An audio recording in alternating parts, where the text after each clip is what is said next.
You'll tell the people about the new graphics opening the show. Nothing can be proven. Things speak for and identify themselves, and you either recognize it or you don't. We interrupt for a public announcement. Regardless of what you've heard, there are no such things as brain warts. And now a private follow-up. Yes, there are such things, but the public can't do anything about them, so why should they have to worry about it? There was once a boy who, since childhood, had dreamed of having a magical flying horse. And every time he mentioned it to his father, the elder never told him that there were no such creatures, nor that he could not have one, but would only smile at the idea and nod his head knowingly. Then, when the lad was grown, one day returned home and told his father that the time had come when he must know how to possess the mystical steed of his dreams. And the old man replied, "There are no specific directions for finding the flying horse, but I can tell you this. You will never locate the creature as long as you continue to ride the horses you already have."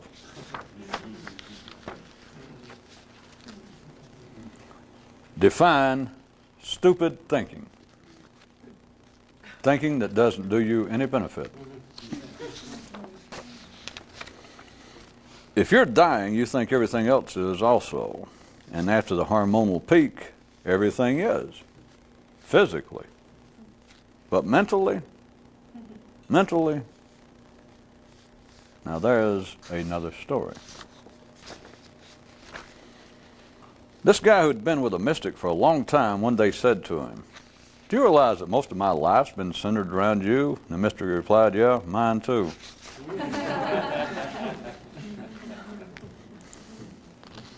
A more alert man doesn't tell others what they should do, but what they might do. Neither does he tell them what to think, but rather how to think anew. At the public level, at its best, religion is always the celebration of being civilized. And at the very private level, for the few, the mystic effort becomes the total celebration of simply being alive and aware of it.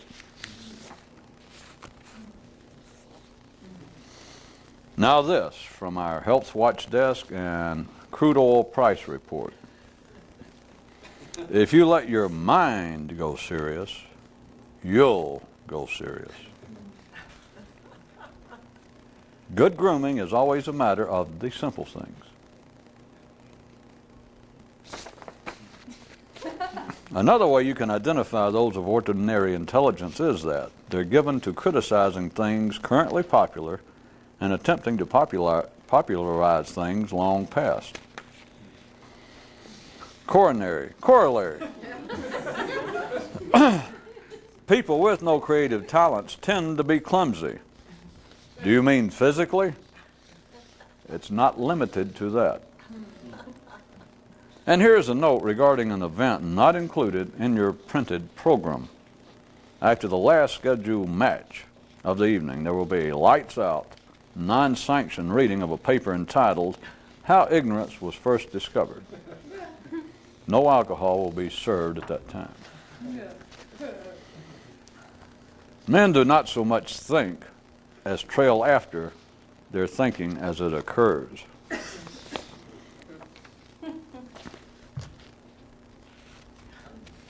Yeah, that's right.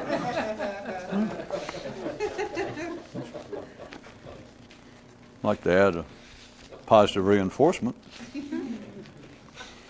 A man who had once been considered a mystic in his later years alone thought, "The actual difference between a man who knows the secret and everyone else could probably be measured in millimeters, if there were such things."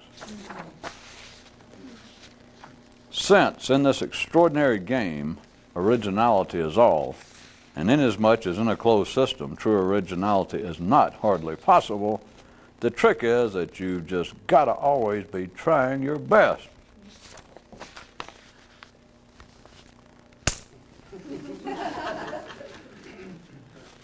Yeah, trying your best. No need to look for the good intentions of others. By being alive, you're already the recipient of life's good intentions. Ordinary thinking occurs in a man before he is fully aware that it's happening. Yeah?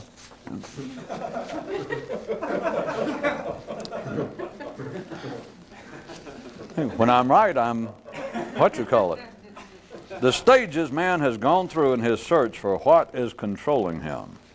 First he called it nature, then gods, then kings, then secret conspiracies, then his own unconscious mind and mass social dynamics. Mystics go on from there to realize what's really at work here. One guy tells us, to make an omelet, you got to break some ideas. And this guy, when he says an omelet, he means any sense.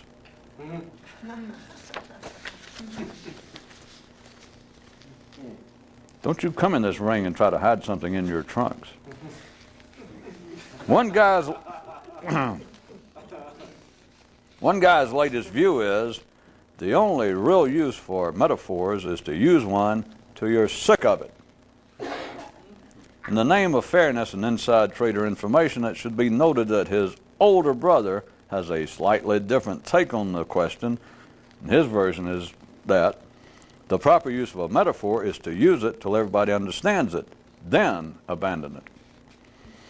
There are unregistered rumors that the two haven't spoken in over 20 years, at least about this.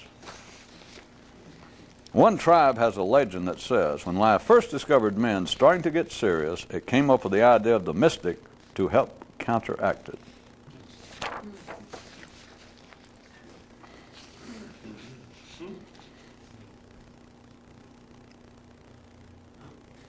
What is it about wrestlers that makes you want to... The king of one land, who had no daughter to give in marriage or in a raffle, instead issued a loud declaration that said, show me a man over 50 years old who has something to look forward to, and I'll introduce him to a man of 20 who doesn't know his ass from a food processor and would be disappointed should you show him the distinction. But alas, it was a poor land with poor folk, and they couldn't afford such a man. Moral to the story: if you're physically upright, you have a land, and if you're mentally functioning, a king, you put them together and you make some sense out of it. See, that was the moral. How to stay normally conscious. Keep your mind on nothing and on everything indistinctly. The problem with trying to actually put the secret into words, which every several hundred years is attempted, is that no one hears it in time. That is, by the time they do, it's changed again. Everyone who is part of any group likes to believe they have a secret language. Now some gardening news. Only slow-growing plants are serious. Enough said.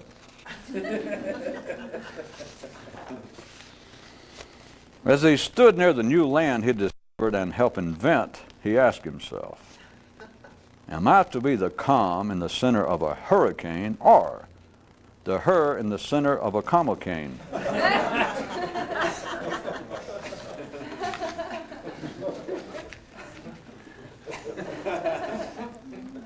There's yet one more way you could look at it, and that is that everybody knows what's going on, but only mystics can face up to it.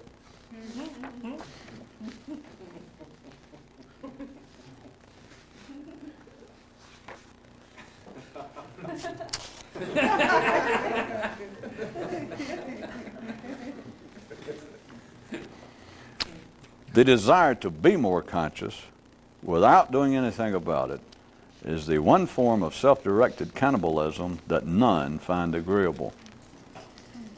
Papa, why do you never see retirement or nursing homes for mystics?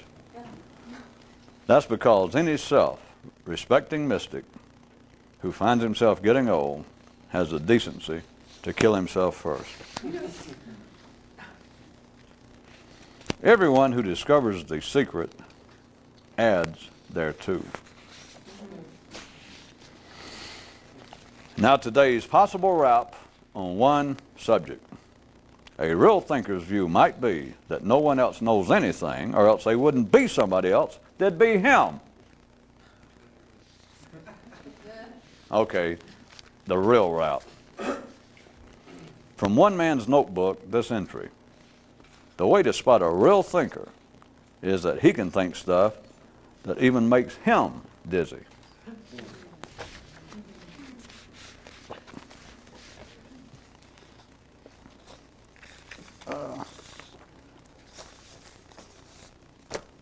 Still perhaps some of the questions we were sort of talking about.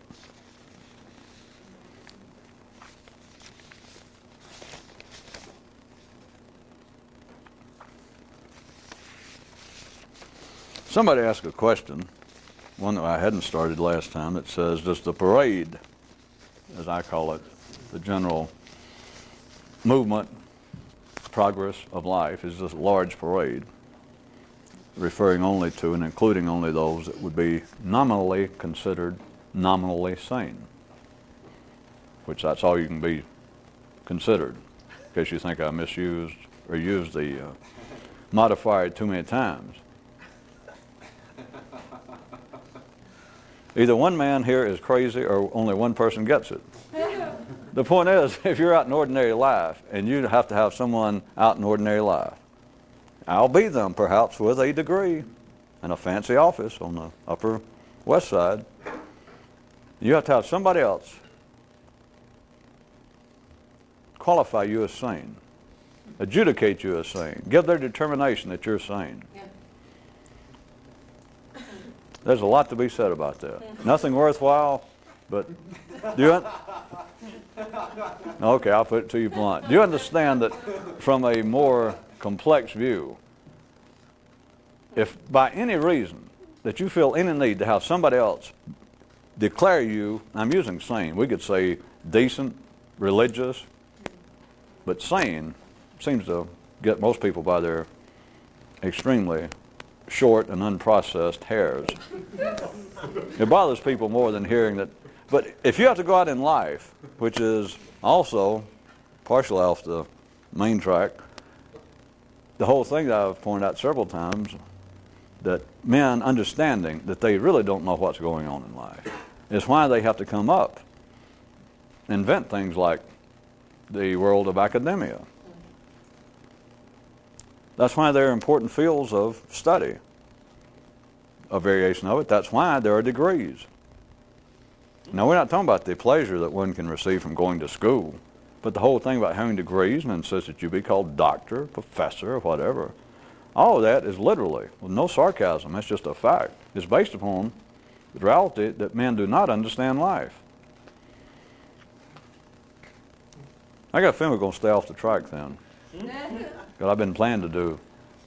That would almost be an acid test to whether anyone has any idea of what's going on in life, because that statement, the several forms I've done it, sounds to be, if nothing else, and probably to most ordinary minds would sound to be nothing else but some sarcastic comment that I am expressing some kind of personal animosity toward the world of academia, that if I could be sitting out there, an ordinary person watching this on TV, there'd be no doubt. No wonder the guy never, gives his real name or his degrees, because you'd be convinced, if you're an ordinary, decent, sane person, that anybody expresses anti-intellectual sentiments, as you perceive them, obviously has got some kind of problem academically in their background, that you could just almost bet that they got kicked out of school, flunked out of 2 or 3 colleges, or got caught cheating on a I was going to make a nice joke, but it would offend somebody. Well, that's what you get for having a profession. So I was going to pick out like a state board exam, something real, like you spent 5 years at Harvard and then flunked the state beautician's examination.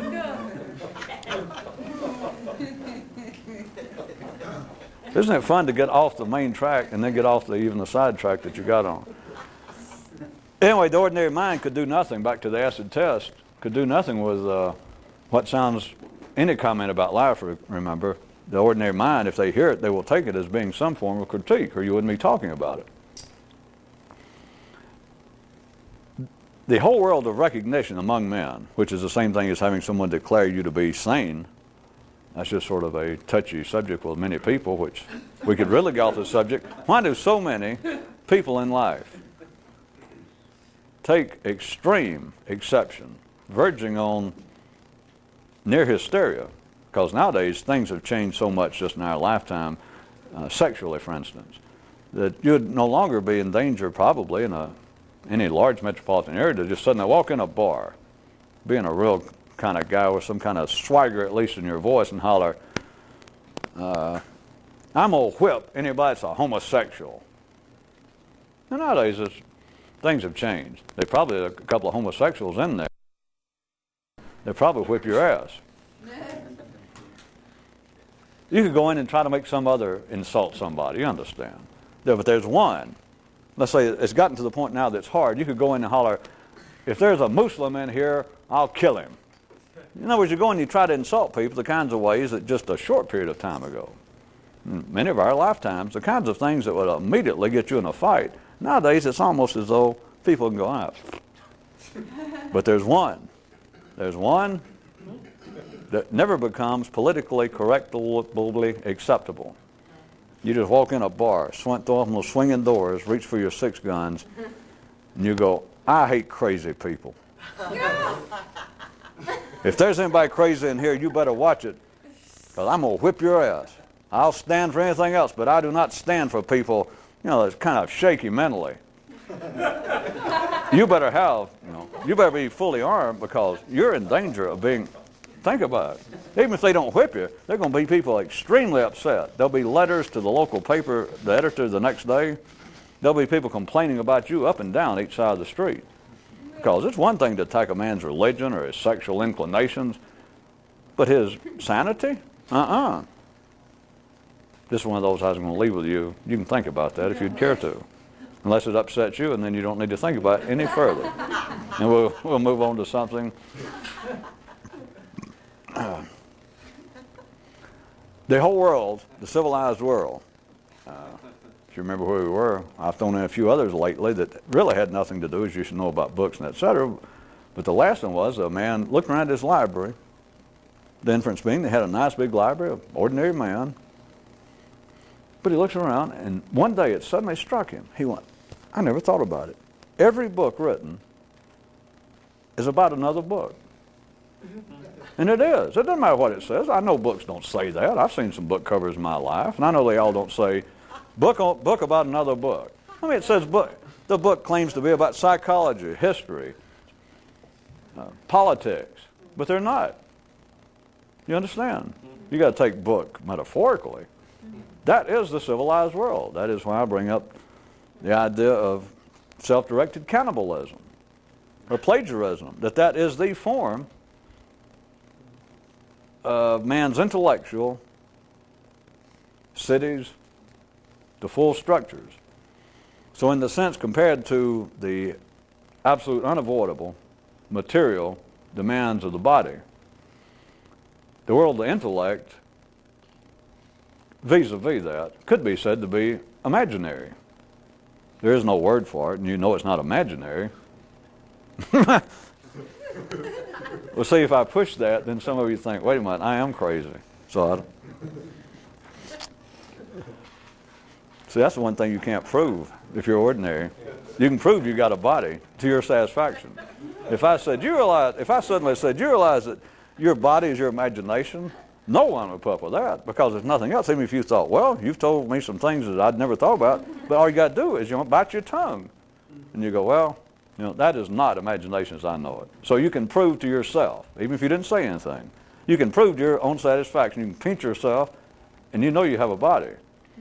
But then if I said, and you think that's something, press on I, I say, your mind is totally imaginary, and no one's ever noticed it. You can't pinch that, and you can sit there, if I really insisted, and you can begin to worry, because there's no way you can prove to your satisfaction that you have a mind. No way. All right? Now we're back to what I was sort of talking about. The only way that you can tell at the ordinary level that you actually have a mind, because you can think, well, I could be imagining it, which is what I said. You know, which is what I said. And you can do this to yourself, and you think, well, that's not imagination. That does not fit. Even if you didn't say anything, you would stand there or sit there if you were an ordinary person, and if I said the body is imaginary, I'm sorry, it's just it's an absolute illusion. And you can do it, and you think, well, that can't be true. He doesn't mean that literally. You know, because you can prove to your satisfaction, because it hurts. You can bring blood. I mean, it hurts so bad you have to stop pinching yourself. So that is not imagination, as any sane person knows it. Now I say, but that's nothing. Your mind is imaginary. The intellect is totally imaginary. In fact, it's worse than the body. And now you are listening, and at first you think, well, that can't be true because I'm hearing him say it. And I say, no, think about this. The mind itself is just, it's your imagination. There's no way. Well, anyway, and so if you tried to do the same thing, there's nowhere to pinch. You cannot sit there alone. You understand? When I say alone, you can sit there by yourself, no one know it, and prove to your satisfaction that you have a body. Because it hurts, you have to stop doing what you're doing. Up here, there is no such. You can't pinch yourself. You cannot do something if you're an ordinary person to the point you go, I got to stop that. You do, but you call it driving yourself crazy, and it doesn't prove anything. And so if I say your intellect is totally imaginary, it's just your imagination. No one has one. Trust me, I know. Now, I'll talk about it later how I know. But I know it. Your mind, each person thinks they have one. I mean, you look around and people are kind of looking intelligent. But think about yourself. Now think about right now. Your mind is just, it's your imagination. And you sit there and you go, and you give it your best shot. And if you can stand upright mentally for a couple of seconds, you would have to face the fact that could be true, because there's no way to prove it. That was sort of off the main track and sort of not. Now we're back to the whole world of being recognized, of recognition and judgments among men. If it were not for that, men collectively would not have civilization. Do you remember where all this started? That I always start off with a little stumbling around the edge of almost humorous of saying that if you have to have someone tell you you're sane, or to tell you that you're all right, but sane makes it sort of more blunt in your face. If you in some way, you've got to go to somebody, especially professional, but anybody, and if you had any doubt that, am I all right, am I acting weird, it's something, sometimes I worry about myself, and you go to a clinic somewhere, or you go to see a psychiatrist or somebody, and get him to tell you you're all right, and you feel better. People pay money for it. Of course, they pay money for all kinds of shit, but hey, it's not my business. I'm not a banker. You go pay money for another human to tell you you're all right. Now, unless it was a real, like a drive-through all right clinic. That's one of the problems I guess some of you have found out of everything from having your car repaired, to having yourself checked that you think you got appendicitis, or psychiatric treatment. Is professional people, ordinary people out in the world, they will not operate as fast as possible. There are all kinds of ways to describe that. One is, of course, from up the bill. That's the obvious one. There's more than that. Is this potpourri night or what? No, it's all about the same thing. Do you understand? Let's say, all right, everybody knows this. You go into an ordinary garage, and you go up and you say, my car's making a funny noise, and they go, how's it go? And you go, rah, rah, and they go, wait, and they call over somebody, so you have to go, rah, rah, rah, and all that, and he may know immediately what it is. But is he going to tell you? Fat chance. Or those of you with electronics, your computer goes out, or your stereo, and you take it to a guy, and he says, well, exactly what happened. He'll write down all this shit, and tell me, did lightning hit the place, or you had any, did anybody spill anything? So he can write out a tag, and they'll give it to you. And he may have gone over there and played with it and immediately saw what it was. But is he going to tell you? Hell no. He's going to write down and say, call me Thursday. We'll try to get in the shop. And you go out. As soon as you got the door, he hits it and hits a button that works. And he waits on Thursday, and according to him looking at what kind of car you drive and how anxious you see, when you call back Thursday, he go, well, we had to call in our main troubleshooter from across town, and he's still working on it. Could you call me back Tuesday? Surely I'll have something by then. Now, you could say, well, that's to run the bill up, which they're going to, but I got no one for you. It frightens people. Ordinary people cannot. They cannot see the point. They cannot see life directly. And so therefore, if I said, well, the guy knows what's wrong, honey, just go ahead and tell you. Let's move now from an automobile and a computer.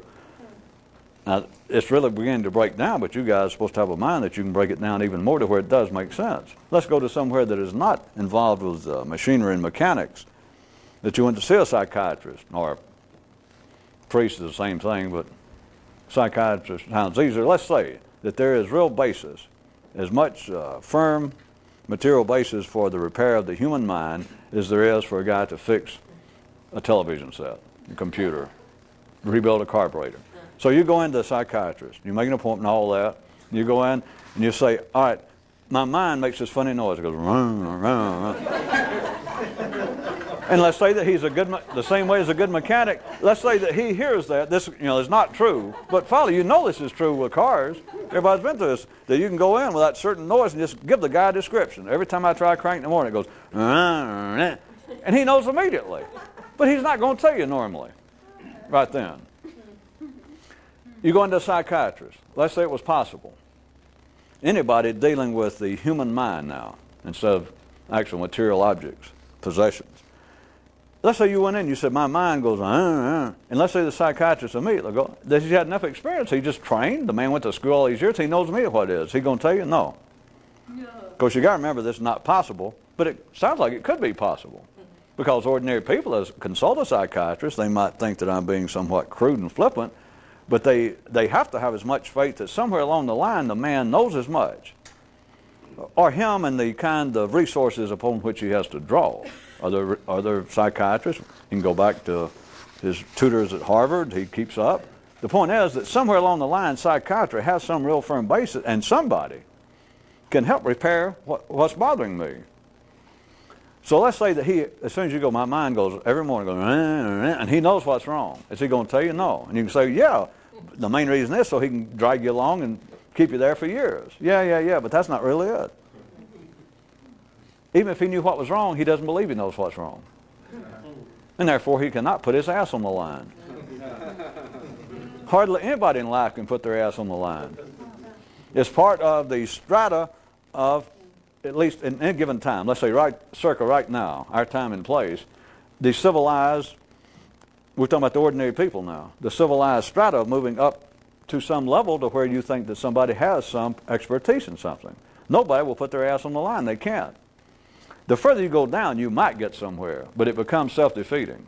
You understand? If we had a man with no background, no education, and he puts up a little sign that misspelled so bad that you can just barely make it out that says, cars repaired. And he spelled, you can do your own, K-U-R-Z's. And you just barely make it out, and you stop there, and it's tacked up on a tree, on a piece of cardboard, written with pencil. And let's say he doesn't know anything. Let's say the man just barely has walking around sense. All right? You understand? I'm trying to show you from one end to the other how life is. Now, we're almost outside the mainstream of life. But this kind of thing happens, so follow it to get something to compare it to. And let's say that you go up, and there he is. And you go, my car, I'm just passing through. And he goes, yeah. And he said, well, my car suddenly is going, yeah, and making noise. He says, I saw you repair cars. And he goes, yeah. And let's say he just thought of it today. His mother finally at the age of 35 threw him out of the trailer and told him to get a job, and somebody just said, hey, won't you repair cars? Somebody down at the bar. So there he is, and you go, all right, come over here and listen to my car. Or you tell him, he goes, run, do you know what's wrong? He goes, no. So he puts his ass on the line, right? He admits it. But as I said, when you get that far, I just use this so we can compare it to something. That is actually self-defeating because he will not stay in the business. Well, plus you're not going to deal with him. Even if I didn't do all that stuff about him looking through and go, yeah. Even if you just go up to the guy, instead of just placing on him, remember that always you're dancing with somebody. It takes two sides of a brain for a man to have one stupid thought. It takes two stupid people to have this kind of funny look dance. So instead of worrying about him now, instead of me doing out thing about how stupid he was, let's say that you go up to a guy, you're passing through town and you see a little sign that says cars repaired, and you go up to him and you say, do you work on cars? And he goes, yeah. And he says, well, mine, it's been doing it for a while, but it was bothering me, and I just saw your garage. And he said, yeah. And he said, well, every time I try to start it, goes, and it's happened before. You just can't remember what it was. And the guy goes, Jesus, I never heard of anything like that. And you go, well, you want to take a look and see what it is? And he goes, oh, no, that's out of my league. I got no idea. It goes, on the starter? And you go, yeah. No, I don't know. I'm sorry. You know, there's another garage. In other words, he didn't really have to tell you to leave if it was something that simple. You understand? Maybe I should have made up the example even simpler. But it's something that you just know. It's got to be the starter, the battery. And he goes, gee, I never heard of anything like that. And he admits it. You know, that's beyond I have never had that experience. You know not to stay there, as opposed to him not being in business long. You know that. All right, now we move up the area. You start moving into people that finish grammar school, high school, college. Now they are awarded degrees and they're doctor so-and-so. Or you go in now, you get down the road and you pull in and it's a place called Rhineland Motors. And let's say that you're driving a Beamer or something, and it's this guy that got all kinds of big old diplomas written in German. And he's got this fake accent and a monocle and wearing a lab coat inside a garage. Well, at least you figure, well, now I get my car fixed. You understand when it gets more and more up here? If you go in there to this guy, you know, and he refers to, you know, and there is a very high class and it's spotless and all these fancy Mercedes and everything around, and you go, well, I've got just a small problem, but as long as I'm here, and he says, yes, what is it? And he says, well, every time I turn my starter goes, Again, we're playing with reality, but follow, this could be true. Let's say that this guy been in business all these years, and he doesn't know what it is. That it's obviously the starter or the battery. Can he say that? If suddenly he's standing there. Now, I'm making all this up, but you understand it could happen, except it couldn't. But it literally could happen. And there he stands in the middle. He does $1 million a year here in this thing. And he's standing there, and for whatever reason, suddenly he is just absolutely blank. It's like somebody just pulled away all these years of experience about automobiles. And he goes, huh? And you go, well, it's got to be, I don't know whether it's the battery or the starter, because it goes, and then finally, if I push it off, and then, and he just can't, can he say it? Can a psychiatrist, can a priest, can anybody, now we're back to, forget the examples, out there in life, can anybody, when you get above the level of my startup example, the guy couldn't even spell cars, that it's only somebody at that kind of, at the operational bottom end of the parade, to the point that they're not actually functioning much in the overall progress of the parade. Those people, for them to go, no, I don't know what it is, they can put their ass on the line. In other words, they can admit their ignorance. But the point is, it does no damage either way, because they're not in a position to lose anything. Not that they plan it this way, not that they can analyze it. But once you get past that point, which is really, I'm just using it as an example to start us off, because it has no real pertinence. But once you get beyond that, and the more that somebody has participated, the more that their personality and their intellect is tied to the world of Caesar, the physical world, like ordinary people are, the more it's out there, and the more that you have invested, the more that your spirit, the more that your interest, the more that your whole background, the more that all of your currency, of your energy is tied to life, the more it is, just varying degrees, but it gets very quickly to the point that you cannot admit ignorance. Think about it. You can't go to a psychiatrist. You can't go to a priest. You can't go to anyone, an expert in the world of the intellect, or the world of spirit, the world of God, the kingdom of God, that kind of thing, instead of the world of automobiles. You cannot go to somebody who has any expertise who can admit that they don't know. In fact, if they do admit it, that prima facie evidence that they're losing it. Well, if you went in, if you were having a personal problem, you know, up here, and you called, made an appointment, you checked around the local university, recommended a psychiatrist, and you go there in your beautiful office, and whole procedure, and you go in there, and he said, well, tell me the problem, and you start telling him. And it's just pretty run-of-the-mill that you're depressed and this and that. And the psychiatrist sits there, somewhat like my German mechanic. And suddenly the psychiatrist, for whatever reason, this could literally happen, you understand, but it can't happen, not in life, not normally. If it did, here's how it would play out. And it's something you just say, well, I'm depressed. My mother died when I was young, and I grew up in several orphanages, and they beat me a lot, and I don't know, I just grew up kind of depressed. And the psychiatrist is sitting there, and he goes, and to him, and you look at him and you say, now I understand, I've read some, I know that psychiatrists not instant cure. I mean, if you got bad teeth, it takes a dentist months to fix up your mouth. So, but at least tell me, am I crazy? Is there some hope for me? I mean, this is a fairly common problem.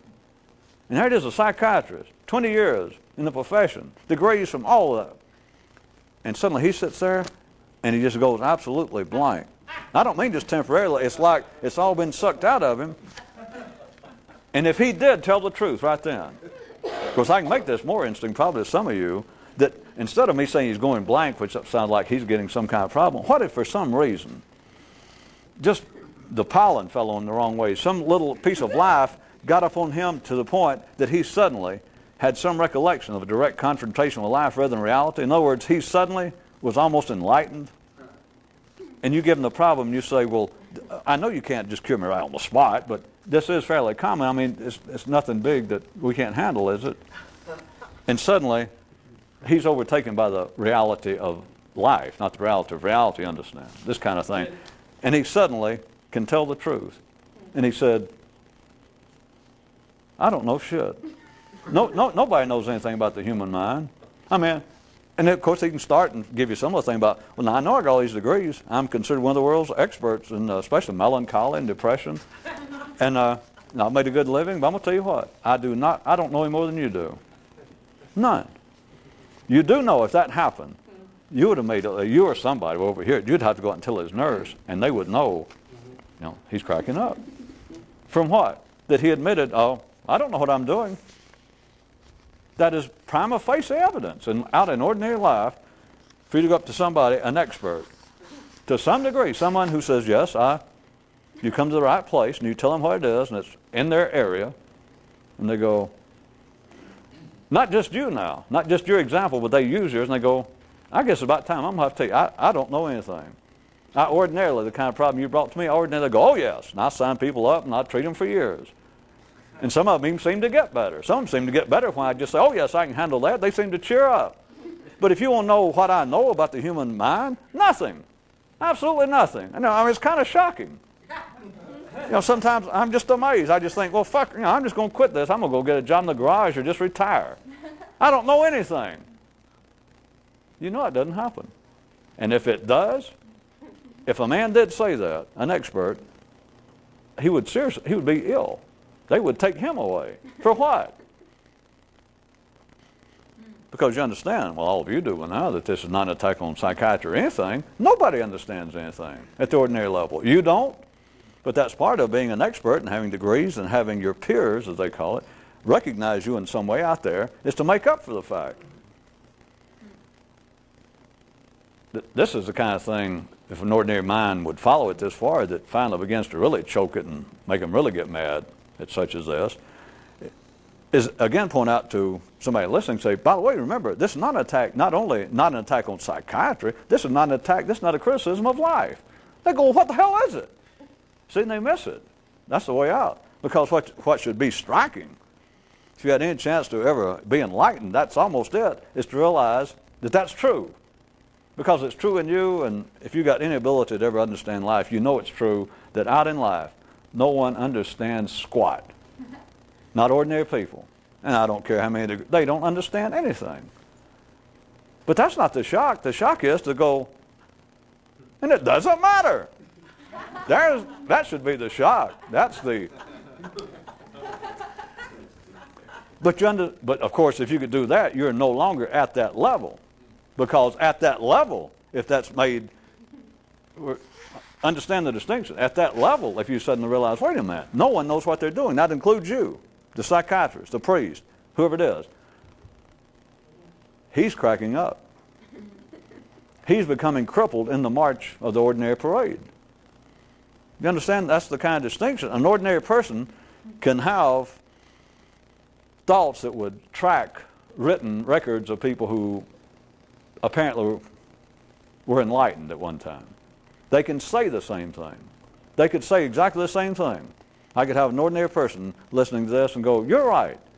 I've never heard anybody say that before, but by God, you're right. Nobody knows what's going on in life." If that was an ordinary person saying that, I would not welcome him, nor should you. You do understand, if an ordinary person went, "Yeah, I've said that myself. Where have you been? I've been looking for somebody like you." Turn off the cameras, let's get out of here. Because an ordinary man cannot do that and be ordinary. It takes somebody, you've got to be above the line of consciousness to see it and not be upset by it. Not to have, there's nothing to be upset. But see, ordinary people, if something happens such as the scenarios I made up of a psychiatrist suddenly turning to somebody and go, "I'm not going to take you as a, I don't know anything about it. I know what you're saying. I've been dealing with it for years. I've charged people. I've written books and papers on it. I got no idea what the hell's going on." The man is now crippled. The man is now an anomaly in the ordinary parade. It takes somebody that's already outside the parade to be able to do it and not feel crippled by it. Yeah, there's nothing else to say about that. It only makes sense to people that understand it. Anybody else who goes, "No, that can't be." Yeah, I know.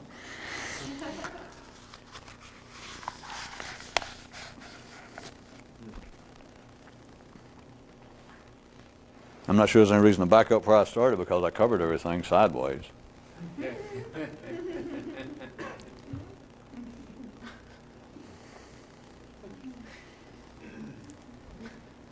Well, how about the kid that dreamed of a magical horse?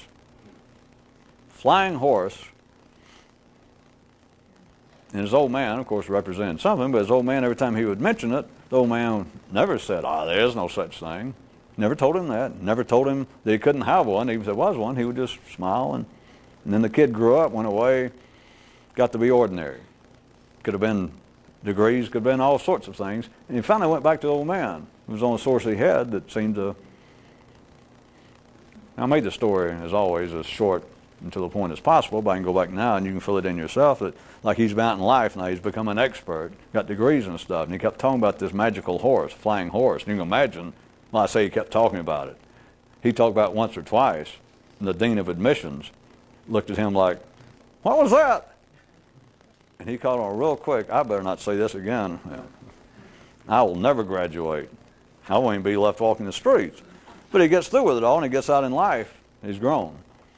And he still can't get over it, so he goes back to his father and says, "I can't stand anymore. I got to have it." And his father says, "Well, there are no specific directions of how to go from here and get a magical flying horse. There just are none. But I can tell you this. You'll never find it if you keep riding the horses you've got. To stay sane, though, you can't get off those damn horses. You can't get off a horse and say, yeah, have your 6 guns, that's, PhDs and maybe dual doctorates. Psychology and neurology. If you ever get off that horse, though, there you stand, and you suddenly find yourself out on this big, infinite, cold, barren desert, and you're naked. You can't get off the horse, because if you get off the horse, if you're ordinary, then somebody says, "Well, pardon me for staring at you, besides how funny you look naked here with those 6 guns, those 2 diplomas. But hadn't I seen your photograph? Aren't you a world-famous psychiatrist?" And there you stand, and you're no longer a world-famous psychiatrist. If you ever get off that horse, you're on the verge of cracking up, and just before you do, from the ordinary view, you might even tell the truth, like, "Yeah, I used to be him. And if you wonder how I got in this position, I suddenly realized my whole life's been a dream." And even the person that was just recognized him would begin to go. And of course, the psychiatrist wished he could treat himself like, "Boy, I wish I'd get away from me." You can't ever get off the horse.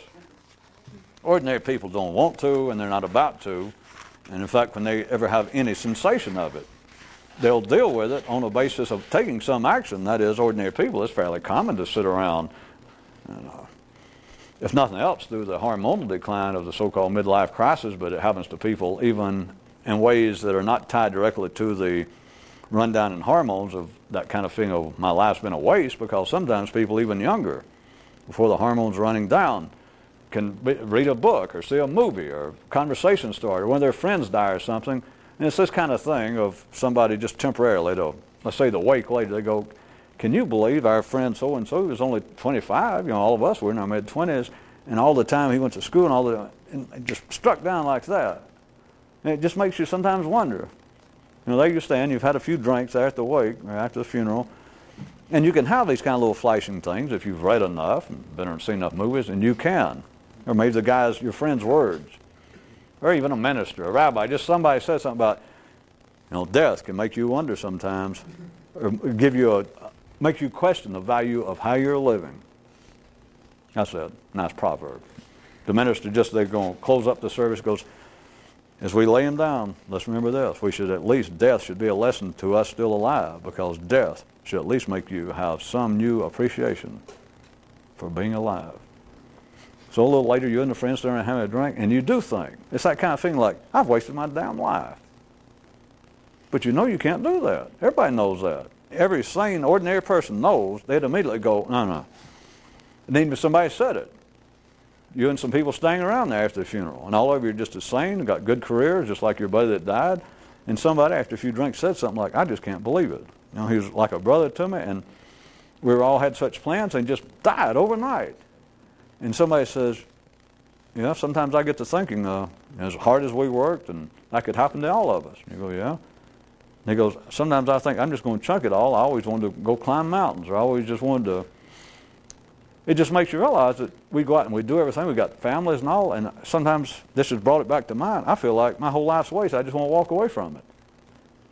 And that will, all things being equal, and they're still fairly ordinary people, even with a couple of drinks in them, you and your buddies, suddenly somebody go, hey, come on, you can't start that crowd. And you go, yeah, I know. In other words, life balances itself out. That people cannot even consider the fact like, I've been riding the wrong horse. I got to get off. An ordinary person, he got nowhere to get off to. You can't get off the horse. And one thing is that is part of the intellectual pack support, herd support, flock support, is the kinds of things of degrees, recognition, checking with somebody else. Can you fix my mind? It goes, and they go, you come to the right place. They can't. There's nothing to fix. They don't know how to fix it. They don't know any more about it than you do. All right, when I say you, there is a collective, you've seen me draw it, but there is literally. Let me draw it. I like, see if that guy was still staying on his head from last time. Well, you know what it is. But if you look at it, there's this level of intelligence of everybody, the same level, and it's going through everyone's head, no matter where they are. And at that level, when I say that you know that you can't do that, life knows you can't. Some percentage, the vast, very high percentage of the people on the planet at any given time have to fit within certain parameters of consciousness, civility. And going outside that, life only, just look around, there is only a certain percentage of anomalies in life, intellectually. And in fact, there's only a certain amount physically. At any given time, the percentage, there's only so many kids born, they're brain damaged, born with one leg. You just look around and there is a percentage. There's a ratio that life, in the same in the animal kingdom everywhere, but man being the only creature that's got an intellect, if you look, there is like a certain ratio of people at the rest of society, whether it be 2,000 years ago or today, that judge that these people are so far that something's wrong. Used to they said the gods had cursed them or something happened. Now we say, well, they have social problems, they have intellectual problems, but they're only a certain percentage, and it doesn't change, that are just outside the city. We just can't deal with them. We've got to lock them up, put them on drugs. They just are not part of the general parade. Everybody who is in the general parade, there is no way that they can turn around and ever see the fact of somebody say, do you realize that all of the regular level of intelligence at this planet right now, all of the thinkers, all the intellectuals, everyone who is educated, and just everybody, do you realize that none of them know anything at all about life? They don't know anything about their field of expertise. If anything, a good automobile mechanic the ratio of what he knows compared to what he can actually do and how it will translate into reality, he knows a lot more than any psychiatrist, any priest, anybody in the world of academia. And ordinary people can't hear that. They just take it as, like I said, they just immediately, whatever the source was, they think, well, boy, we're talking about a severe sorehead there. You know, boy, I'd like to see what his background was. How many universities he got thrown out of, or how many times he'd been disbarred or had his license taken away, because they would just take it as criticism. They have to. Because at that level, where are you going to turn around to somebody? Here it is, a convention of pick anybody you want to, historians, psychiatrists, psychologists, sociologists, political commentators. Here it is, the creme de la creme convention. In some way, I slip in under an assumed name and point out to them. They've had a few drinks. Girls already jumped out of the cake, kind of loosen them all up. And suddenly I appear and say, by the way, they've invited me here. They always work. They invited me here. Well, they wouldn't even make one comment. It's the first time that this has ever been revealed here. Close the doors. We don't want anybody in that's not a member of, and whatever, the World International famous psychiatrist. They call me here, and we'll make it short and sweet, so listen, to point out that the time has come. Psychiatry has enough history now, has enough intellectual and statistical wherewithal to fall back on. You people are now grown, you're the leaders of the field, and it's time for something to be revealed to you. Psychiatry is absolute bullshit. None of you know anything about humans. None of you know any more about the mind, the working of the human mind, than you did when you were 2 years old.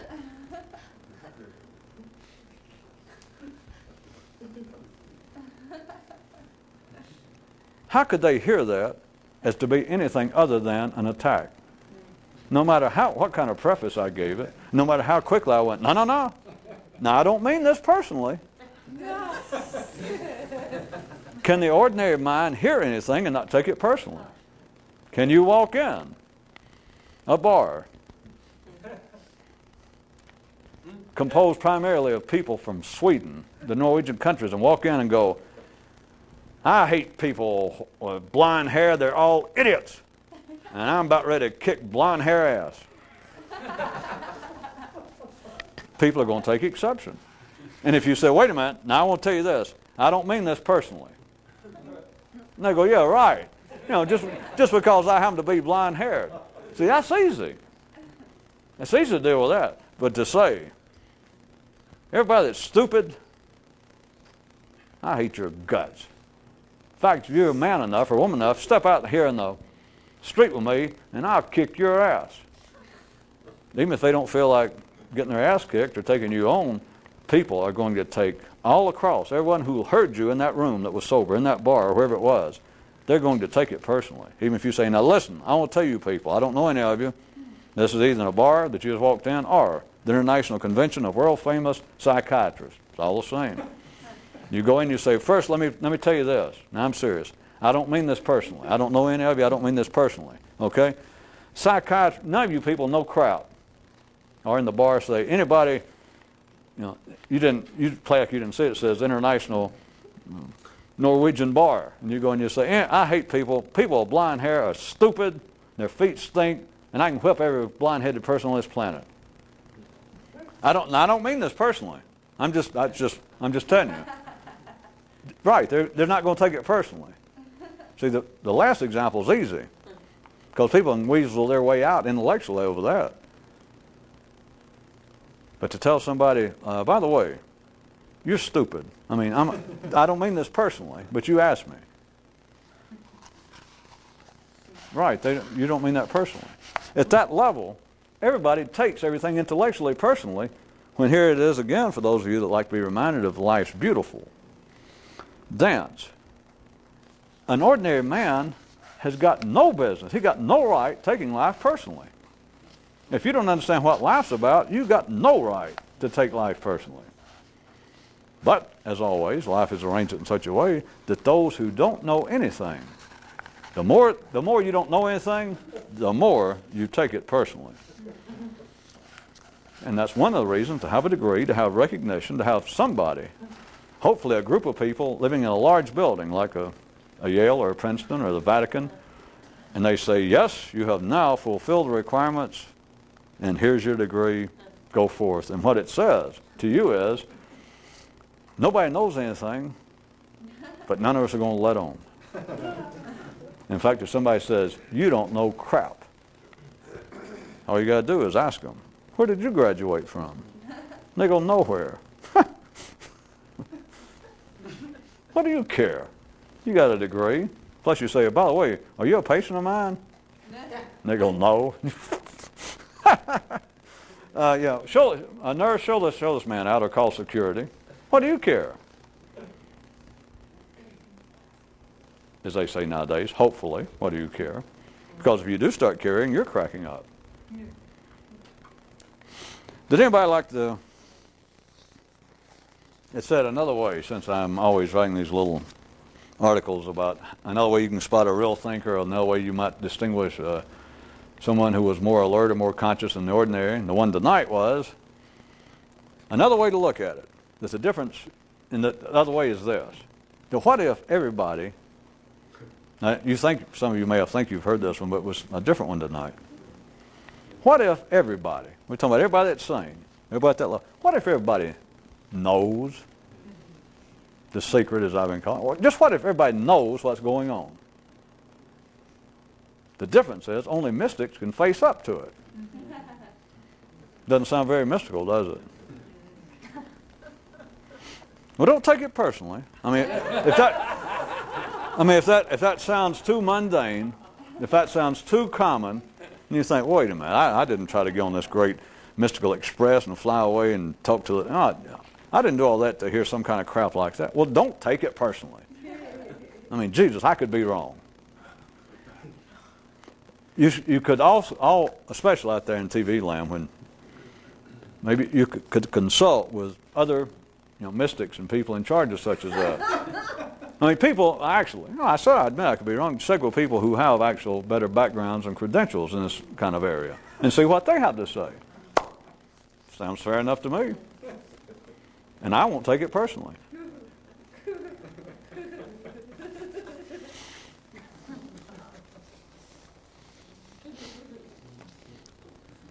That's what they're going to put to them and say, think about that. Of course, in the ordinary world, there's always an answer to that. See, I could say, well, anybody who will let somebody say that they don't know what they're talking about or say you're stupid, you go, yeah, could be.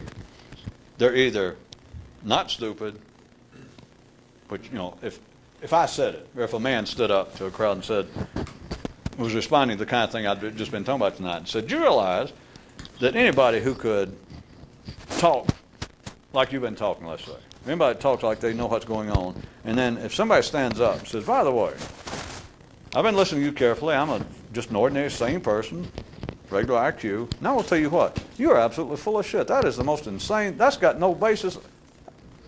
It's unbelievable. The senses make sense sometimes, and I follow it, but this has been like an hour's worth of just absolute insanity. You're crazy. And the person didn't take it personally. Oh, okay. See, the person that said it, that went, okay. First off, he could turn around like to his followers or somewhere backstage and says, here's an example. Anybody who can take that kind of criticism, that kind of attack, and not take it personally, we're talking about an exceptional person. In other words, in the same way, we're talking about a man just wide awake and enlightened as hell that he can take that. But there's always another possibility. He could be crazy. See, I've already covered that. That was one of the earlier. There's always those two possibilities. That if he can say, well, that doesn't bother me. Well, what if we're talking about, how about the guy that can't spell cars?